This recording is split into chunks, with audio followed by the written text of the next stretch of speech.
Hi, welcome back to Not So Obvious Watches. I'm Pete McConville. First things first, let me thank one of my subscribers who recommended I get a filter popper to improve my audio. This is the first time I've used it. Hopefully it makes the audio a little bit more hearable.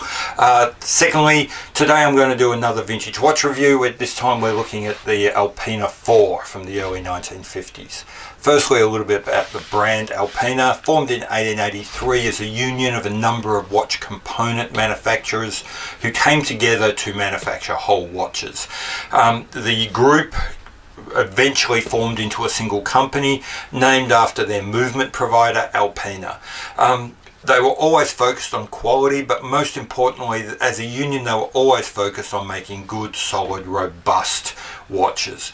That culminated in 1938 with the creation of the Alpina 4, named 4 because it had to meet 4 defining criteria. It had to have anti-shock characteristics, had to have anti-magnetic characteristics, had to be water resistant, and it had to be made from stainless steel. Now that last one sounds a bit strange to modern ears, but you've got to remember back in the late 30s most watches were in fact made of plated brass, so that was something of a bold statement at the time.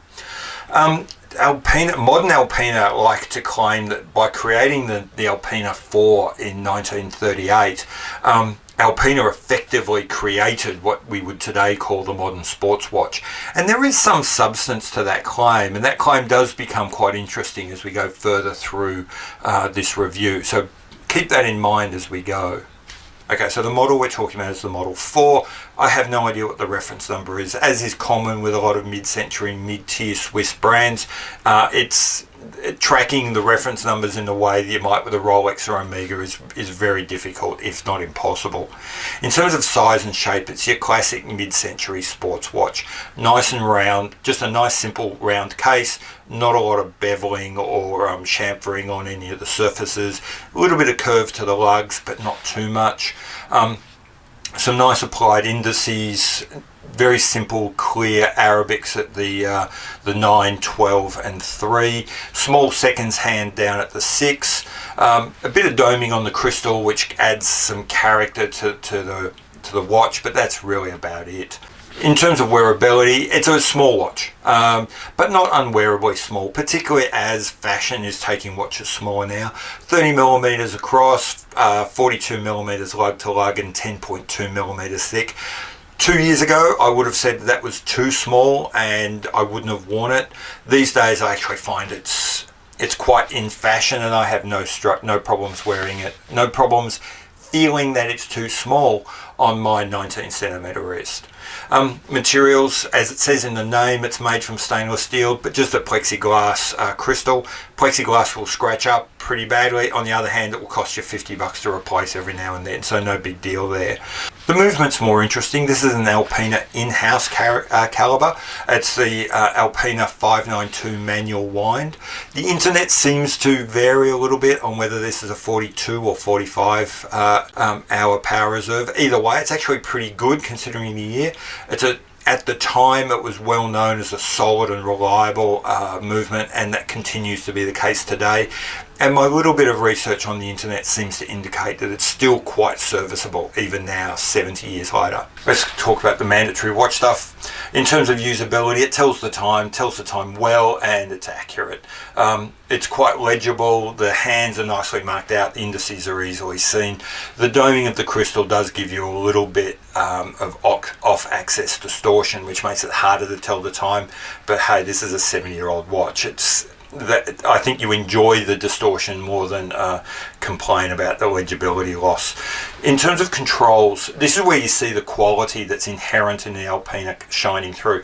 This is a watch that's almost 70 years old, and yet the crown continues to have a nice, positive, solid action, clicking from one position to the next very cleanly, very clearly, and it's rock solid in that location. It's not drifting in and out as some lesser quality, even brand new watches will sometimes do.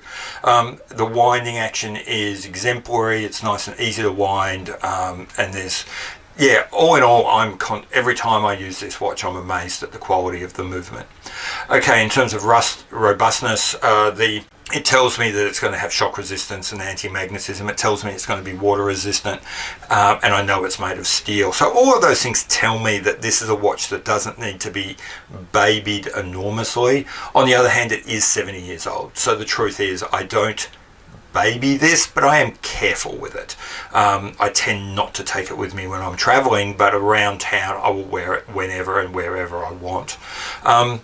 And what's actually interesting are some of the other little things, like when you open the watch up and have a look inside, there's a dust cover that further protects the watch, the movement from the elements. And when you take that dust cover off, you see it actually does its job quite well. It preserves the movement extremely well within the case. So with the boring stuff out of the way, what else are we going to look at? So in terms of looks, this watch is very simple.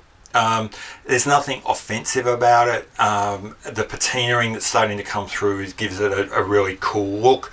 But let's be honest, at the end of the day, simple round case, nice simple finishing, nothing too great but nothing too bad. This watch is not trading on its looks. What this watch is trading on is the satisfaction that you will have from knowing that you are wearing genuinely and authentically one of the very first watches of this type. This watch, introduced in about 1950, came somewhere between 2 and 3 years before this watch, which made this kind of realm of sports tool watch famous. Yes, the Alpina 4 well and truly predates the Rolex Explorer. So if you've ever seen those images and you've bought into the hype of the Rolex Explorer and that first version of it, then when you own this watch, you can take comfort from the fact your watch did all of that first. Your watch brought all of those characteristics years before that first Rolex Explorer made it out of a factory somewhere. And that's just incredibly satisfying to know.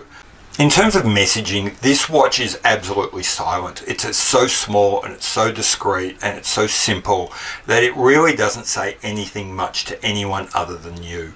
So yeah, really all you get from this watch is the satisfaction of knowing you have a really authentic and significant piece of horological history on your wrist.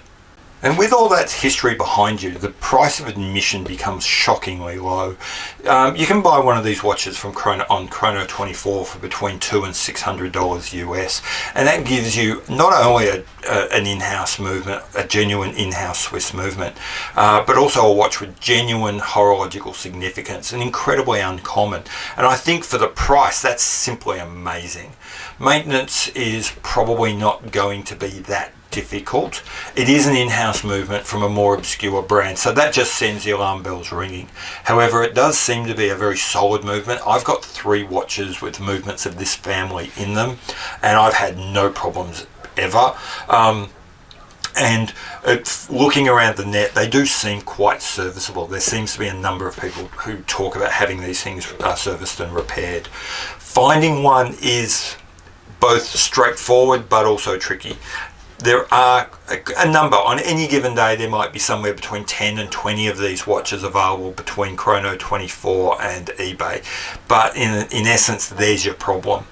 You are very quickly going to find yourself dealing with private sellers, often from Eastern Europe, and that can be problematic from a purchasing perspective.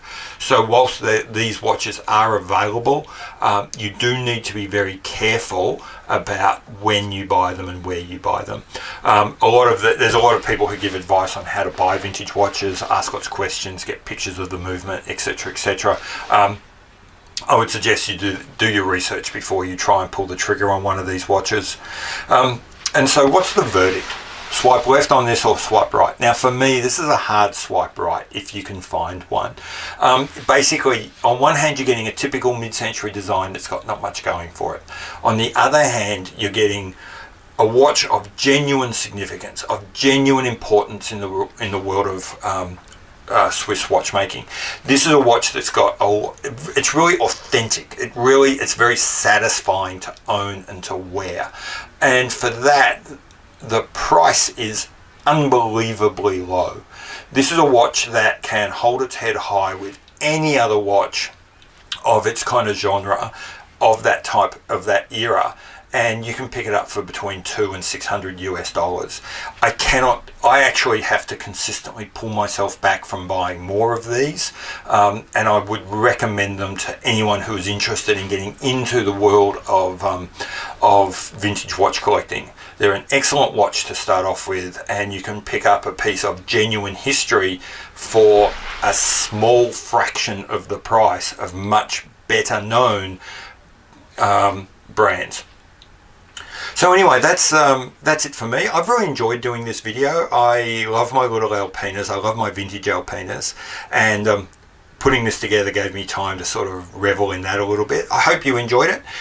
If you did, please subscribe. There'll be more of this content. I'm going to do a few more reviews of my other Alpina watches over the next couple of months. Anyway, see you later. Bye.